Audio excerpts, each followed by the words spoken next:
तर तिकडे जळगावमध्ये देखील बंजारा समाज बांधवांनी पारंपरिक पद्धतीने धुलीवंदनाचा उत्साह साजरा केलाय। तर धुलीवंदनानिमित्ताने संपूर्ण बंजारा समाज एकत्र येत यावेळेस पारंपरिक नृत्य तसेच पारंपरिक गाणं गात सण साजरा करण्यात आलाय। या संदर्भात आढावा घेतला आहे आमचे प्रतिनिधी मंगेश जोशी यांनी। आपण तो पाहूयात। धुलीवंदनाचा उत्साह मोठ्या प्रमाणात साजरा केला जात आहे।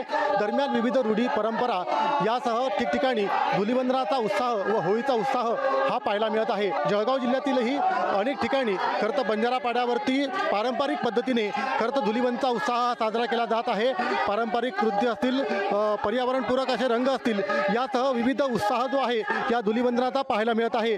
एकंदरीतच या धुलीवंदनाच्या पार्श्वभूमीवरती अनेक बंजारा बांधव हे या ठिकाणी एकत्रित येत या ठिकाणी सामूहिकरित्या धुलीवंदन हा साजरा केला जातं आणि मोठा उत्साह जो आहे या निमित्ताने पाहायला मिळतो आहे। पारंपरिक पद्धतीने होळी साजरी करता आहात, धुलीवंदन साजरी करता आहात। हे आमचं परंपरेपासून होळी धुलीवंदन आम्ही साजरी करतो आणि गावकरी जे की भाऊ बंधकी जे बी काही असेल पूर्ण गाव एक ठिकाणी व्हायशिवाय आम्ही या गोष्टीला खूप मान्य देता आम्ही आणि होळी खूप मोठ्या मनाने साजरी करतो। पारंपरिक पद्धतीने करता या ठिकाणी होळी असेल, धुलीवंदन खेळले जाते आणि यातच हा उत्साह जो आहे हा साजरा केला जातो।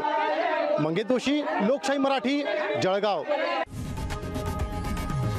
लोकशाही मराठी ऐका, पहा, जागरूक रहा।